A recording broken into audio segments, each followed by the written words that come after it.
James chapter 4 this morning. And I'd like to just read one verse for our text. James chapter 4 and verse number 10 is our text. It says, "Humble yourselves in the sight of the Lord, and He shall lift you up." You know, the book of James is quite a book when you think about the substance of the messages that James is writing. You know, through the years I've heard many sermons. I've sat in chapel for many years now, hearing sermons every week, almost every day of the week. And that's not including what I've heard in churches.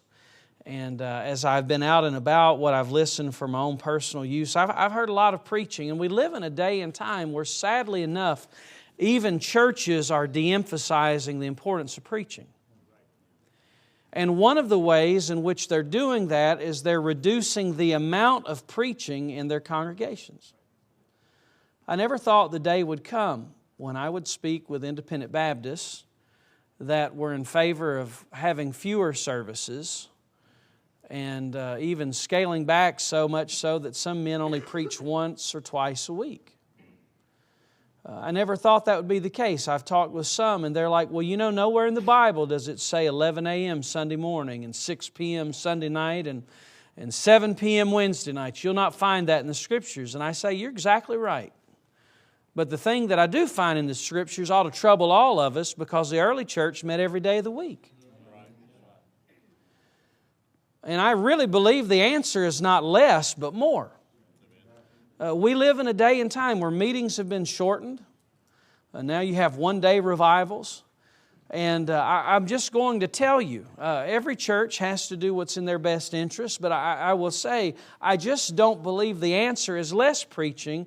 It's more. Did you know preaching will not hurt you? Good Bible preaching will not hurt you. It will not make you break out into a rash, go into hives and convulsions. On some weeks when my evangelistic preaching class is preaching and I'm at home, which may be a rare occasion when the two coincide, but it's possible for me to hear 14 or 15 messages in 1 week. And so I've heard a lot of preaching, but some of the hardest preaching I've ever come across has been preaching that I've read in the Bible. And James chapter 4 is one of those messages. How would you like your preacher to stand before you on Sunday morning? And here's his introduction. He says, "From whence come wars and fightings among you? Come not they hence even of your lusts that war in your members?" I mean, just come out swinging. And he continues, "Ye lust and ye have not, ye kill and desire to have and cannot obtain, ye fight and ye war, yet ye have not because ye ask not." That's point number 1. All right, that's James 4 verses 1 and 2. Some of you would be like, what in the world has gotten into the preacher? But just when you thought it was going to lighten up, then he takes another swing and he says something like this. He says, "Ye adulterers and adulteresses, know ye not that the friendship of the world is enmity with God? Whosoever therefore will be a friend of the world is the enemy of God." That's plain language, isn't it? By the way, that's a plain language that's sometimes missing in our culture and it's desperately needed. If you don't like hard preaching, don't read the book of James. I heard a preacher years ago, Glenn Jasper's old evangelist, he said this, it resonated with me. He said, hard preaching isn't measured in decibels, he said it's measured in doctrine. And I'm going to tell you, the book of James has some good doctrine. But James is just swinging away to call your congregation adulterers and adulteresses. That's some hard preaching. But you know, I find something in James 4 that I think is important for us preachers to remember. There's some guys all the time, they're wound up in such a way to where they just say, no, no, no, don't do this, you're bad, you're bad, you're bad, you're bad, and that's the entirety of their message. But listen, if you're going to tell people what's broken, you've got to tell them how to fix it. And I feel sorry for the preachers that always point out the problems and never point to the solution, because they leave their congregations hopeless, frustrated, not knowing what to do. But James, just like a good preacher, obviously he here is under the inspiration of the Holy Spirit. After talking about the fightings, and after talking about the spiritual adultery, so to speak, James realizes the importance of giving them hope and telling them how to fix it. And that's exactly what verse 10 is when he says to his audience, "Humble yourselves in the sight of the Lord, and He shall lift you up." You see, our need this morning is to have a heartbeat of humility. You know, without humility, it is impossible to experience the greatest blessings of life. You can just mark that down. Because you know what? Without humility, you're never going to get saved. Without humility, and you don't see a need for God, you're going to be totally out in the weeds. For me, when I was saved at the age of 12, there came a point where even in my junior-aged heart, I awoke to the realization that I needed God, and through the conviction of the Holy Spirit, I realized my need for a Savior. But listen, if you don't think you need to be saved, you're never going to humble yourself at the cross.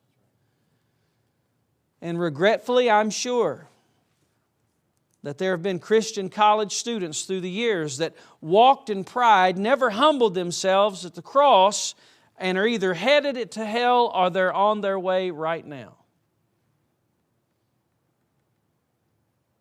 Without humility, you can't experience salvation. Without humility, you cannot experience meaningful Christian growth. You can't grow if you're not humble. You know, some of you have come to school. You pay thousands of dollars every year because you already know everything. That puzzles me. You're a student. You're not on the faculty. But you know, you meet some people who are know-it-alls. I had a friend of mine years ago. He was just, when I first met him, I came to the conclusion he was a know-it-all. He was an expert on everything. You could ask him outlandish questions and he could give answers that sounded very reasonable and plausible. You know, why does the moon look that way? Well, and he doesn't know what he's saying, but it sure sounds good. And sometimes people like that are hard to tell something to. And there are some of you here, listen, your greatest obstacle to meaningful Christian growth in your life right now may not be the devil. It may be you. You can't experience salvation without humility. You can't experience meaningful Christian growth without humility. You can't experience restoration without humility. You know what? I've seen some students through the years fall hard. And then I've watched them get up with grace.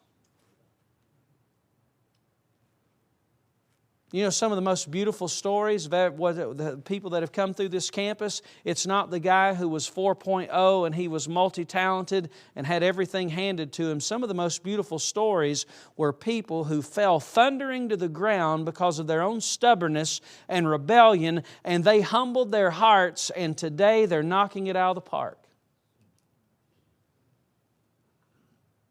There's some of you here, maybe you have a major issue, you have a problem, maybe there's something that you're dealing with. I promise you, humility will lead you to restoration and you can go forward. And the truth is, a lack of humility keeps us from experiencing revival. As a matter of fact, we'll never think we need revival until we humble ourselves. Don't you believe for a moment, because many of you sitting in here would be considered the cream of the crop of your youth groups because you have a desire to serve the Lord, don't you think for a moment that you don't need revival?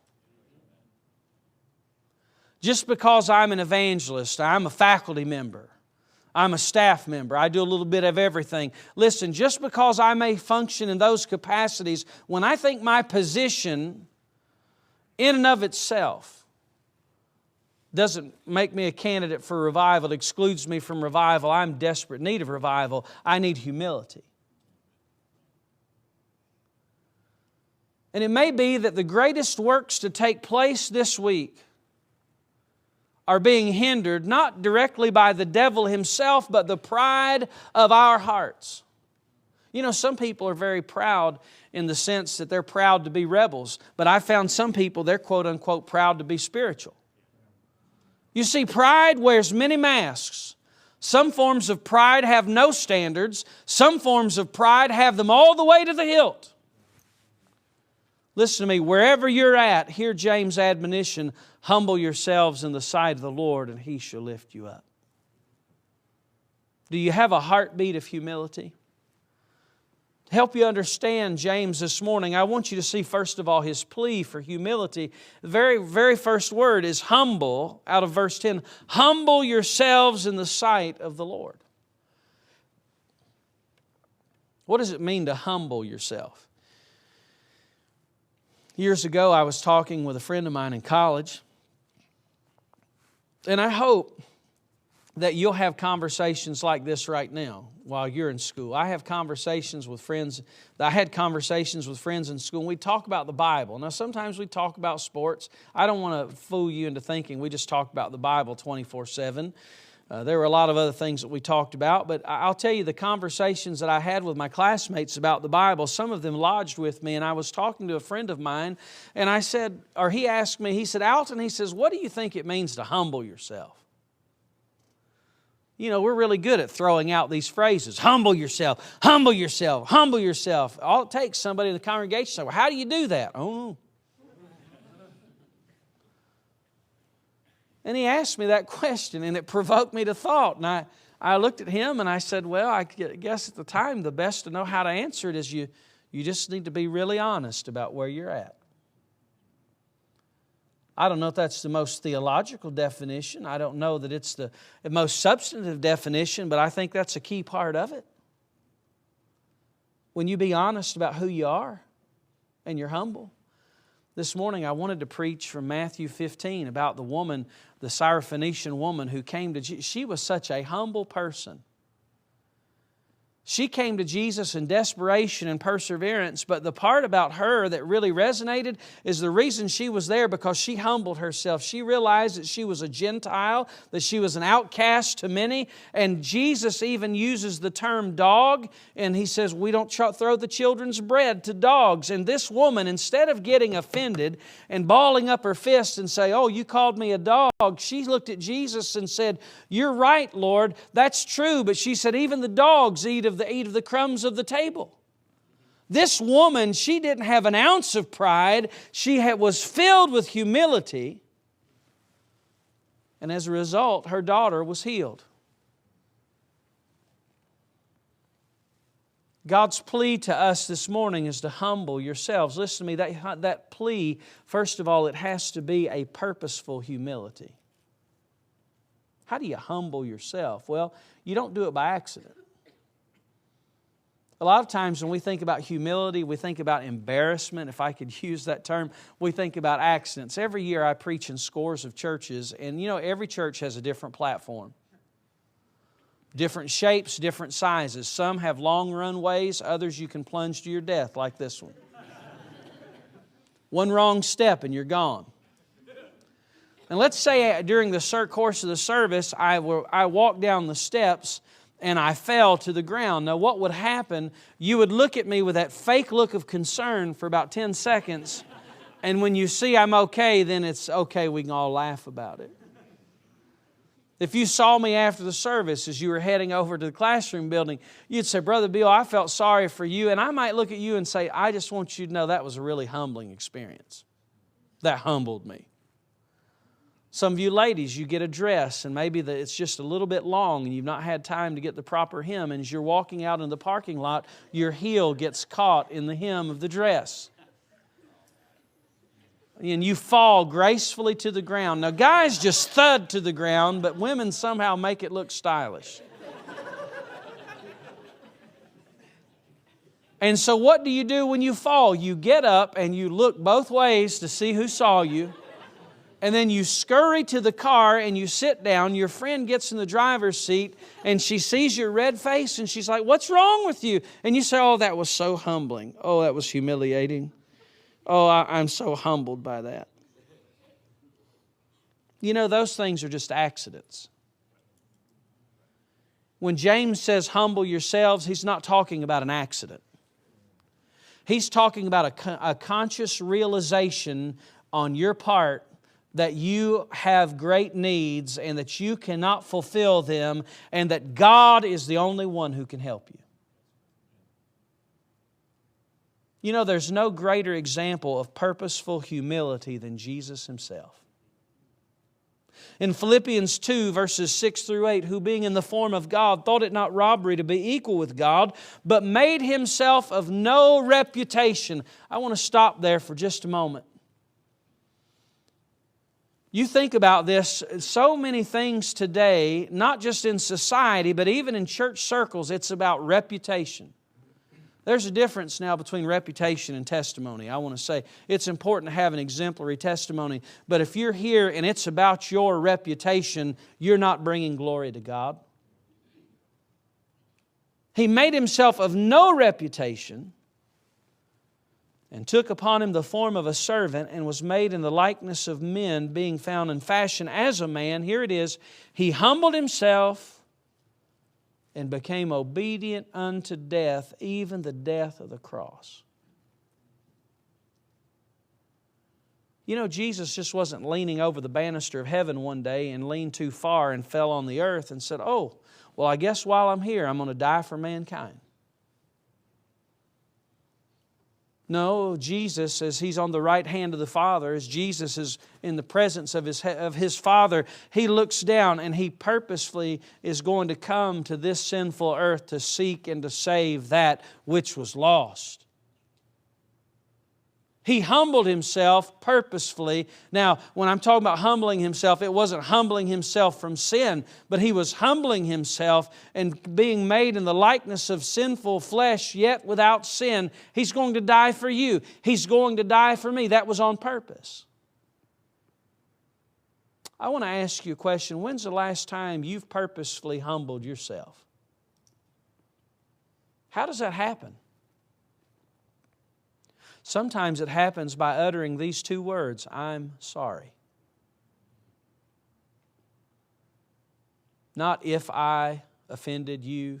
A lot of times that language is just nothing more than saying something to try to gain peace but not really mean it. When's the last time you bowed your heart to God or bowed your knee to God and you said, Lord, this is where I'm at and I am not what I ought to be? You say, well, I don't know that I always come forward an invitation. I'm not here to tell you that how many times you come forward an invitation makes you spiritual, but I'll tell you what, you show me a person who never bows their heart to God, and I'll show you a proud person.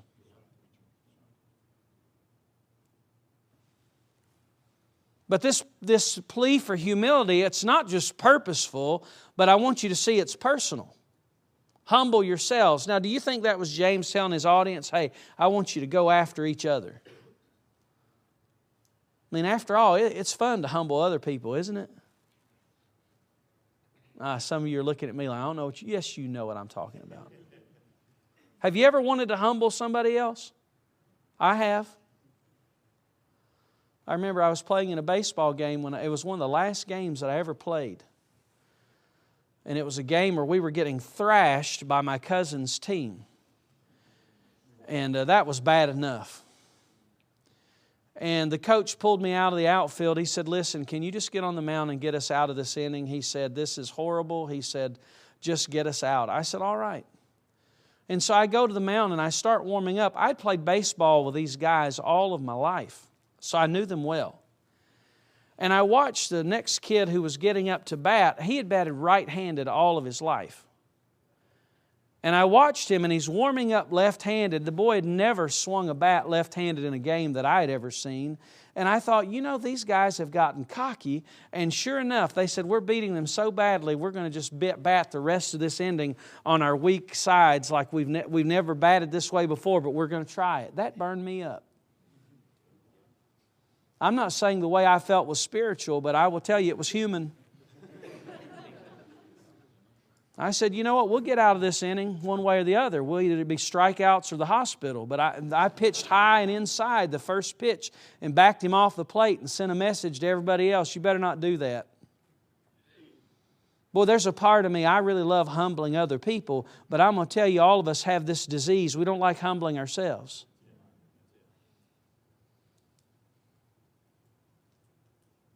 When James said, humble yourselves, it's not just take on the rest of the crew and tell them all of their shortcomings. When's the last time you've come to grips with the deficiency in your life and you've dealt with yourself personally? There are some people, they're really good at picking out everybody else's problems.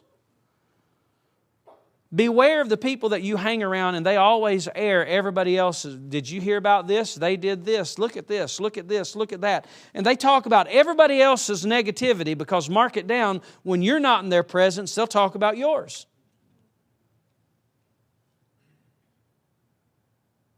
But you show me a person that admits their own shortcomings,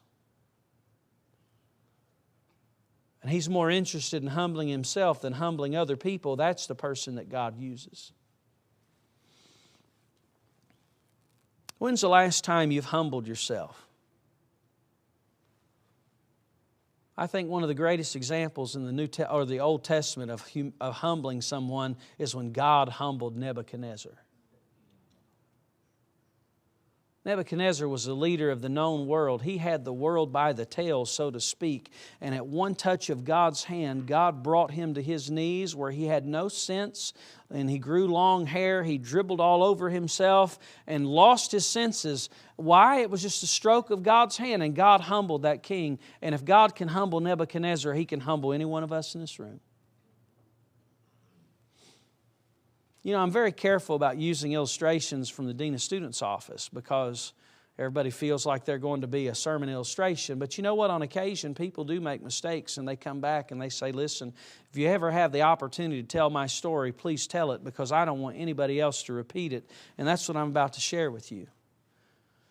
When I was a Dean of Men years ago, there was a young man who came. He was a very angry man. He was pent up with a lot of pride. You couldn't tell him anything. He had transferred from another Bible college and he thought a change of location would change everything. Listen to me, a change of location doesn't change your character. If you hop from here and you hop to somewhere else, but you don't let God get a hold of your heart, you're not even putting a Band-Aid on the problem. And he was a very angry man. One night I got a phone call late at night. He and another student had been involved in an altercation where he almost gouged the eyes out of the other young man. And so I found myself at 11 o'clock at night with this student and the Dean of Students, and I'm a young, green, behind-the-ears Dean of Men just sitting there watching what's unfolding. And I'm watching the Dean of Students talk to this young man, and the more he talked to him, the angrier he got, and his pride swelled up. And I'll never forget, the student, who was a pretty good-sized fella, stood up and he leaned over the desk to give a message to the Dean of Students. And the Dean of Students at that time was a Vietnam vet. And I watched him stand up. And he took his big hand and finger and he said, if I were you, I would sit down. And I have a front row seat to all of it. I'm just like...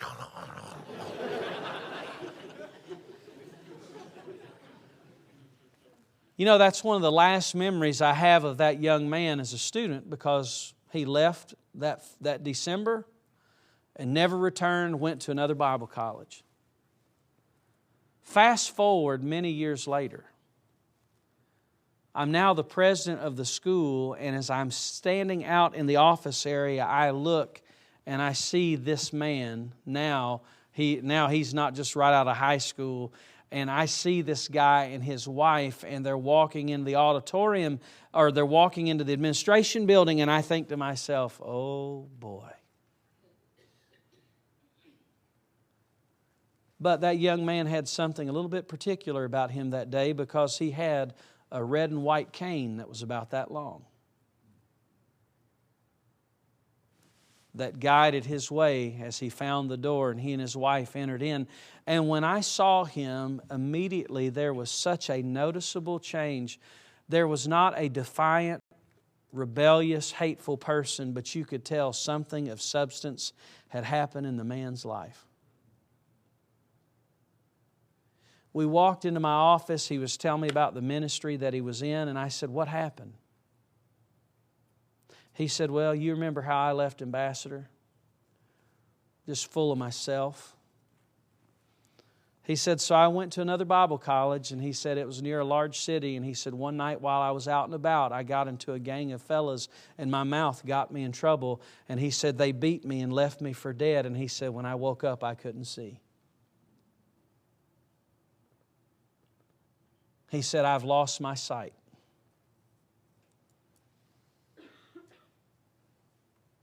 But he said, "I'm the better for it." You know why? Because God humbled him. Now, young people, let me tell you, you've got an option this morning. You can either humble yourself or let God humble you. And you know what I found by experience? I would rather deal with it myself than let God just have to do it in such a way that it's devastating. You know, there are some of you, listen, you may have some things that are boiling over in your heart, God's dealing with you about, and you just don't, you say, I don't want other people to think badly of me. Listen, you've got to get over those types of thoughts, and you've got to say, hey, I've just got to come clean before God, because if you don't humble yourself, listen to me, God has a way of humbling us. Number one, the plea for humility, but second of all, I want you to see the place of humility. The Bible says, humble yourselves, here it is, in the sight of the Lord. In other words, it's humbling yourself in God's sight. I remember I was in junior high. I had a science teacher. She was a leftover from the 60s hippies movement.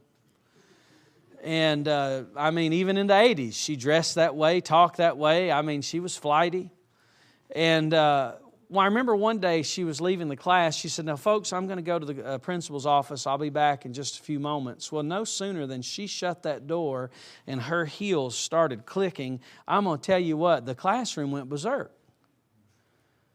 Because once she was gone, I didn't know that guys carried straws from the cafeteria and were so accurate with spit wads. For about 2 minutes, it was just a party, and the very moment they heard Mrs. Thompson's heels click as she's walking back down the hallway, everything becomes subdued again, and when she walks in, everybody looks perfect, except for the spit wads that are on the wall that didn't fall down. You know, we were a class that was accustomed to living in the sight of Mrs. Thompson. And you know what? There are a lot of us in this room, we're really good at living in the sight of people, but we're not very good about living in the sight of God. When James says, humble yourselves in the sight of the Lord, he was saying, listen, don't do this business of humbling yourself before people and people only. Is it good to humble yourself before a teacher? Yes, it is. But if it's not really in your heart, then it's bad because you're lying, you're being deceitful. In public high school, there was a football player who was a huge lineman for the football team. And every day we would have what was called homeroom class. It's where everybody whose last names ended with A and B sat in there. The teachers took attendance and we went to our first period class. We noticed this fellow wasn't there and he walks in 5 minutes late. So once he sits down, we say, hey, what in the world happened to you? Why are you late? And he said, oh, you'll never believe it. Now, this is a big lineman for the football team. He said, as I was driving to school, I was in a hurry. I was a little behind the time. And he said, a highway patrolman pulled me over. And he said, as the patrolman came up to the car, he said, I rolled the window down. And he said, I just started crying. A big lineman, football player, who could turn on the tears. He said, I just started bawling. I looked up at him. I said, boy, my mom and dad, they're going to be so upset. And I've had some bad things happen. Just going on and on and on. And the patrolman took his license and registration, came back up and gave him a warning ticket. And the guy looked at us and he said, and I only got a warning.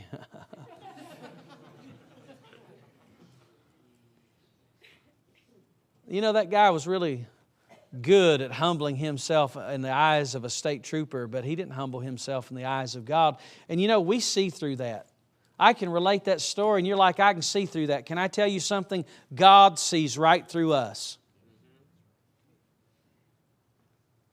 You know, we can say the right things and cry a bowl of tears before whatever authority in our lives, but there's a difference between really being broken for sin and being sorry that you got caught.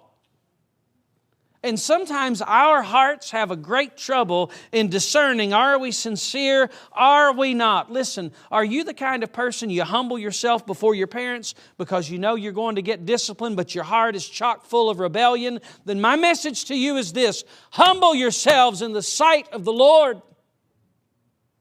You cannot have revival with a facade. And sometimes it's those that come from good homes. They come from good churches, and they have learned to conform, but they're also learning another horrible trait, and that I'll be one thing in the eyes of these people, but in the sight of God, you're something else. It's amazing. A lot of people today, they say they're refreshed by transparency and honesty, but yet they fail to display it in their own hearts. The place of humility, it's in the sight of the Lord.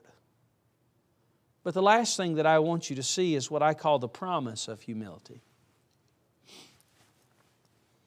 Humble yourselves in the sight of the Lord. Here it is, and He shall lift you up. You know, a lot of times when we talk about humbling ourselves, let's just talk about confession. That's just a way of humbling ourselves. A lot of times when we talk about confession as a means of humbling ourselves, what do we focus on? We focus on the ramifications of it. We focus on the consequences of it, and many of those are negative.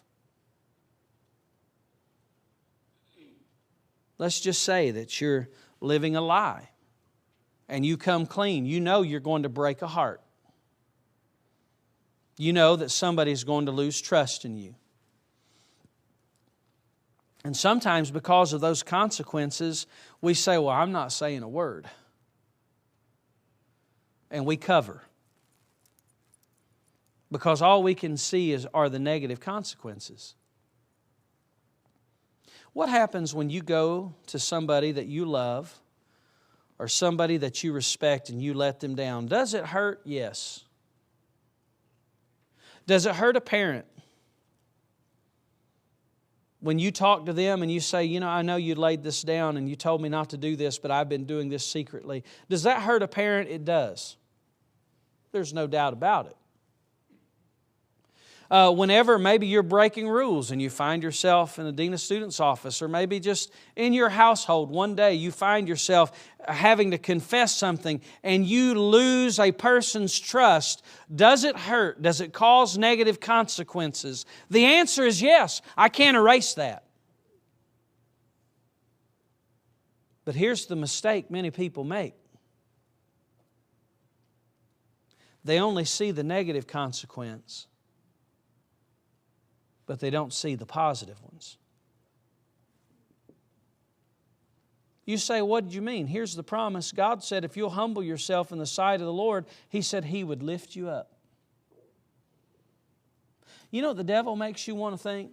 The devil wants you to think this, that listen, you know what? You come clean during an opening of revival and you get right with God, and God's got a big hammer and He's ready to smash your head in and say, yeah, you know what? I told you that's the way you are, and boy, you ought to be ashamed of yourself, you big fat phony. But you know what in actuality would happen? You get right with God and you come to God with a broken and a contrite heart, and you know what? Instead of seeing this, you know what you're going to see?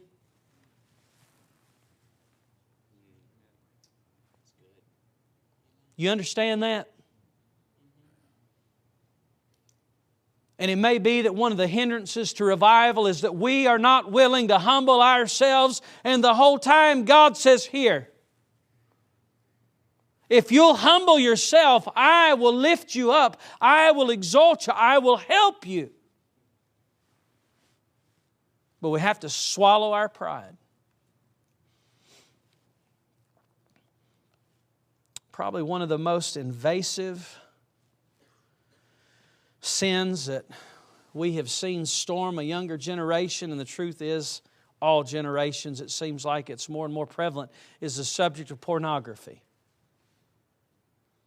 And by the way, it's not just something that affects men, it affects women. Sometimes it's a matter of consuming it. Sometimes it's a matter of partaking in it, which making material that's pornographic.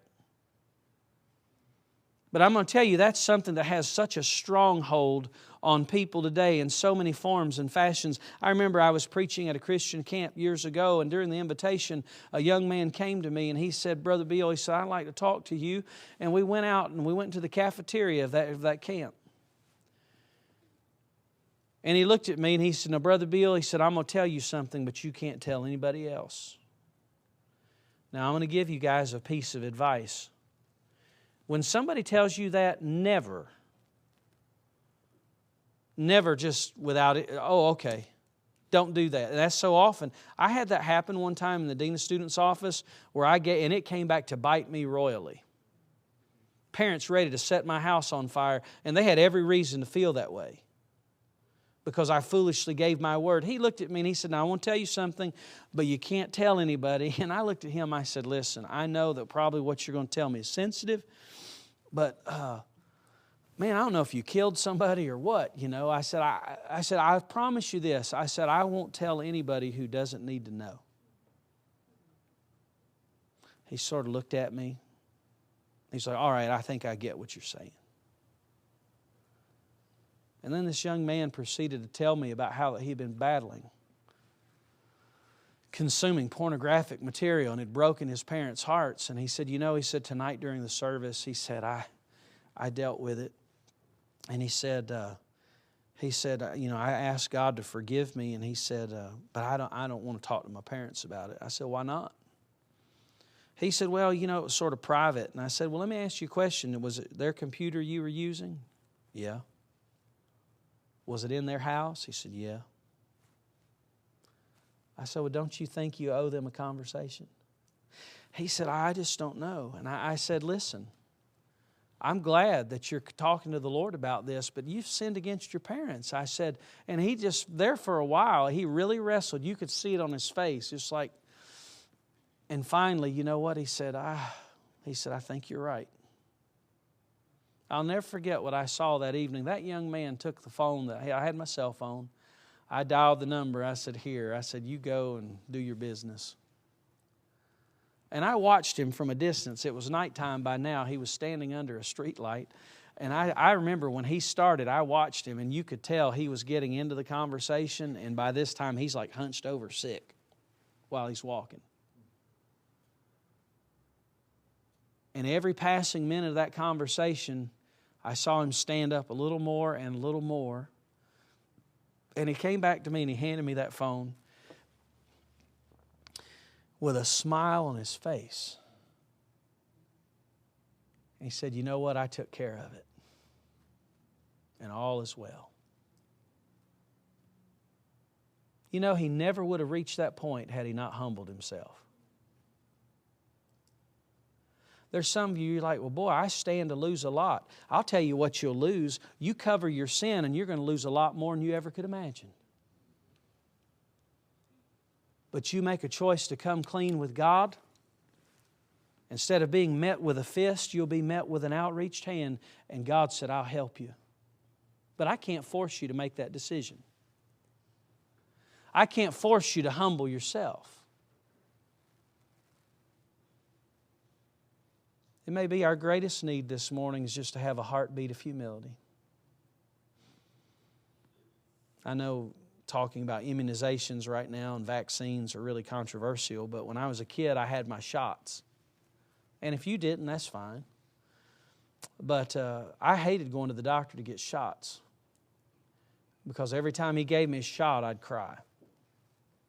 I remember one time going to Dr. Richard's office, the whole way there in the back of the car, I said, I will not cry, I will not cry, I will not cry, I will not cry, I will not cry.